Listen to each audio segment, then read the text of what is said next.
Okay, so here we go. We're going to go through the test and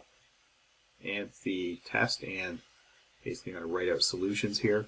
So hopefully I can go through this and explain everything in less than 30 minutes. That means that it should be quite possible to do in less than 30 minutes. So this should be, I think, all the questions laid out in a PowerPoint format here. So this is where I copied everything from. So first one here, what can be said about this number? Which of these answers over here? So let's just go through and verify this. This is basically a bunch of conversions here. There's two that are decimals. Let's convert this to decimal and see what this comes out to be. So this is that's a 1, 1s, 2s, 4s, 8s, 16s, and 32s.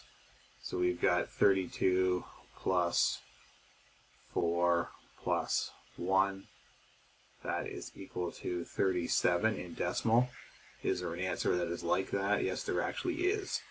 So that is our correct answer right there. Without going through any of the other ones, that gives us a correct answer. Let's look at these ones. Here's one here. Put these numbers in order from smallest to largest. A being the smallest, D being the largest. So how do we put these in order? So this is basically just checking to see, do you understand what these numbers and subscripts actually mean? So there's a couple ways you could do this. You could actually convert all these and then put them in order that way if you wanted. So if you look at this subscript of a 2 here, this indicates that this is binary. So if you wanted to convert all these to decimal, you could do it that way.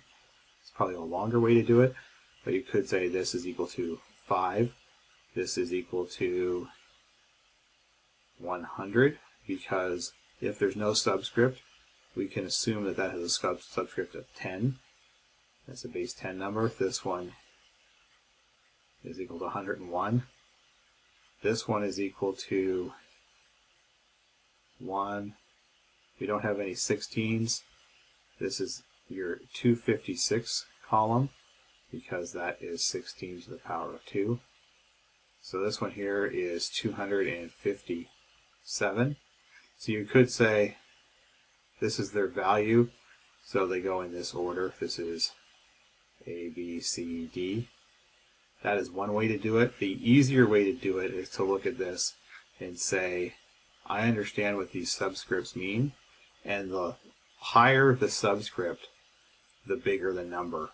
So just by looking at this, I can tell that this one, that's a really big number. It's bigger than this one. This number here is definitely bigger than this. And this number here is just slightly smaller than this one. So I could put them in order that way as well. That's another way to do it. That would be the way that I would think to do it, is basically just looking at the subscripts. Subscripts make the numbers get big very fast. So if you have the same number, like if you had 5 to the power of 2, 5 to the power of 10, and 5 to the power of 16, which one of these is the biggest? To the power of 16 is the biggest. This one here is the smallest. Okay? Let's move on from there. Put these in order. A bit, that is 1 bit of information. A nibble is 4 bits. A byte is 8 bits. And a word is 32 bits. Put those in order. Identify this symbol. What is this thing? This is an AND gate.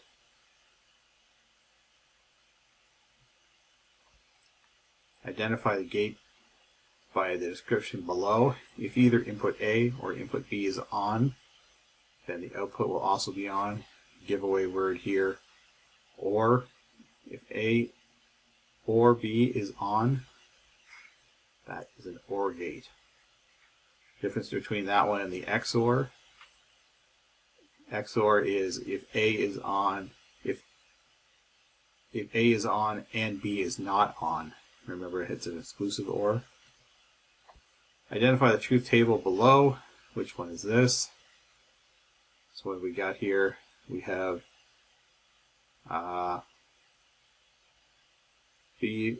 If we have B and not A. This gives a 1 and this gives us a 1.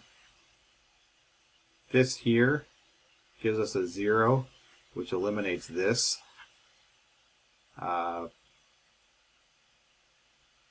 also eliminates, that would eliminate an OR as well.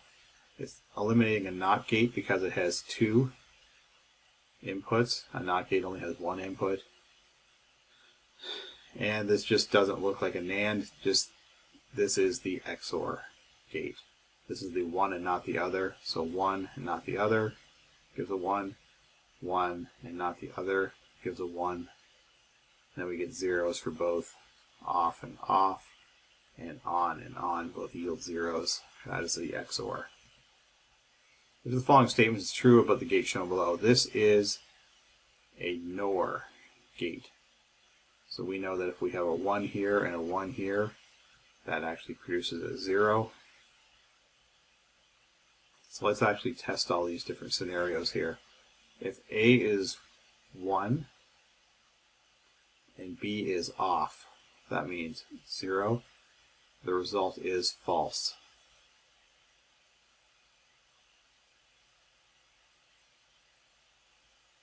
I think these answers are incorrect. Or are they correct? No, they're okay. Yeah. Okay, so 1 and 0 give a 0. That one is actually good. Let's just verify the other ones.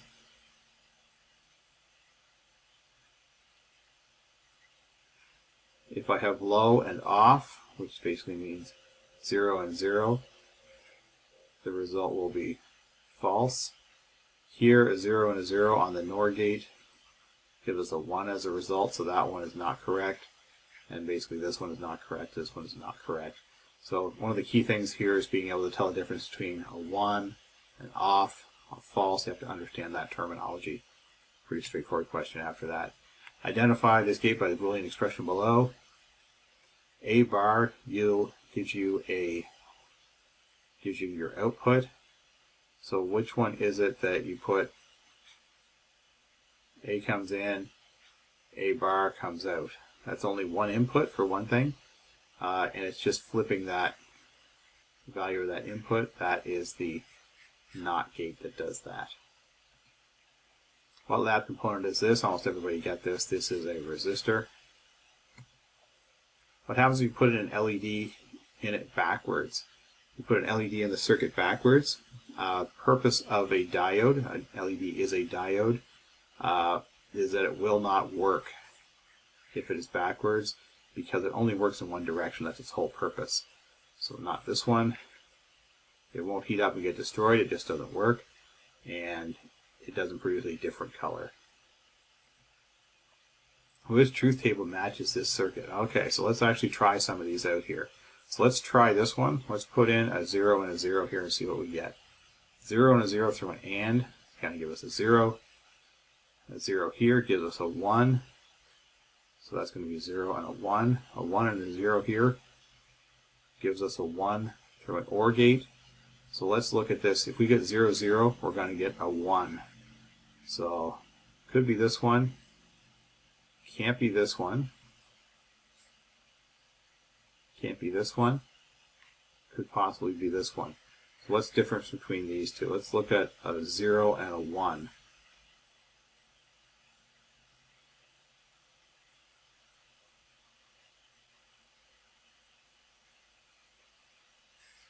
So if we put a 0 and 1,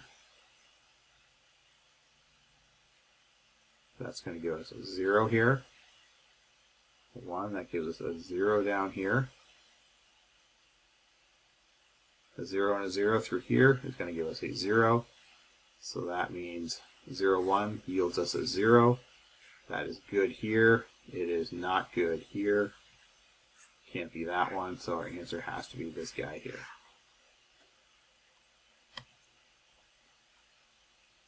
Alright, which one of these is correct? Let's look here. Some dead giveaways on this one. Let's look at this. We're actually using 1, 2 gates here, so it's not this. I have the output of this tied to the input of this one.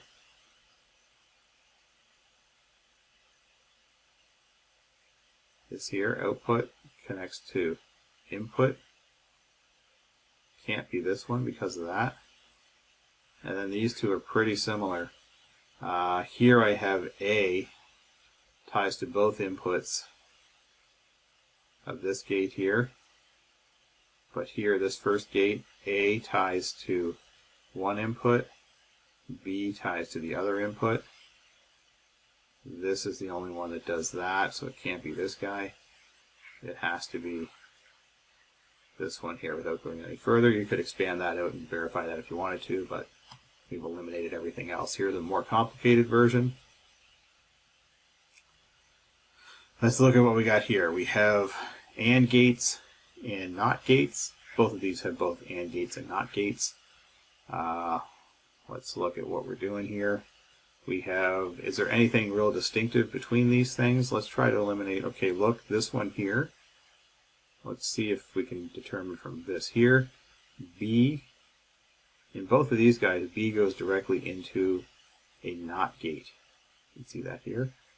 B goes directly into a NOT gate. On this one, signal B goes into one AND gate and comes out of the output of another AND gate. Does not go directly over to this chip here. So that would eliminate this and eliminate this. It has to be this one. And the purpose of those ones is basically, do you understand connection between do you understand how to make a relationship between the circuits and the chips? And this is basically the same type of question here, just going in the opposite direction. So what's distinctive here? A ties to the inputs of both here. So we have that going on here. We also have it going on here. Don't have it here. Don't have it here. These look like they're wired almost identically. One difference here. This actually tricked me the first time I went through the test. This is an AND gate. That's an AND gate. Those are actually NOT gates. So that's the wrong type of chip. I like it when I can make a question that I trick myself with when I try to do the test myself. So that's that answer there. Okay. Which circuit best describes matches the description below? The light on the door of your car is open if any of the four doors is on if any of the four doors are open. So we have sensors D1 through D4. So if any of these are on, then we're going to get our light turning on. So let's look at these cases here. So they're all pretty similar. This is using a bunch of ORs. This one uses an AND right at the end. And this one uses some ANDs right away. So let's think of how this should work. If any of these are on, we should get this on. So what this is saying, D1 or D2 or D3 or D4, any of these things together will create that. So here, this is the one that actually relates to that. So if we get a 1 here, a 1 in any of these spots will create a 1 over here. This is the only one that would do that. Okay, that's how we would solve that one. Which statement is true based on the diagrams below? An input of 2.5 volts will be interpreted as on. So input of 2.5 volts would be right here. That falls on the on or high. That is correct. So that is our correct answer. Let's check out some of these other answers here. An output of 1.5 volts will be interpreted as on. Output of 1.5 volts is right in here. That is in the kind of that forbidden area there. So that's going to be wrong. An input of 2.5 volts will be interpreted as false. False means off or low. 2.5 volts is high or on, so that one is incorrect. Output of 1.5 volts is interpreted as off. Like we said here, that is in that forbidden area, so that one is wrong. This is the only correct answer. That's good there. What statements are true here? This is our correct answer. This was our lab number 3, I think. That was a circuit from that.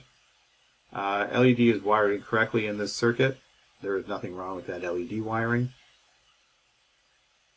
Power supply and diodes are wired incorrectly. There is nothing wrong with these diodes.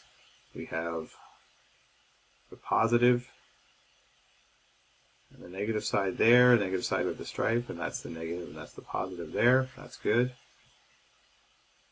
The resistors are missing in this circuit. We should have a resistor here on our LED and one here on each of the dip switches that we're using. There's nothing wrong there. Everything is good with this. Which of these ones, I really like this question. This is one of our most poorly done questions as well. Which of these will actually come on? So let's look at what's wrong with each of these. Alright, so one big mistake here.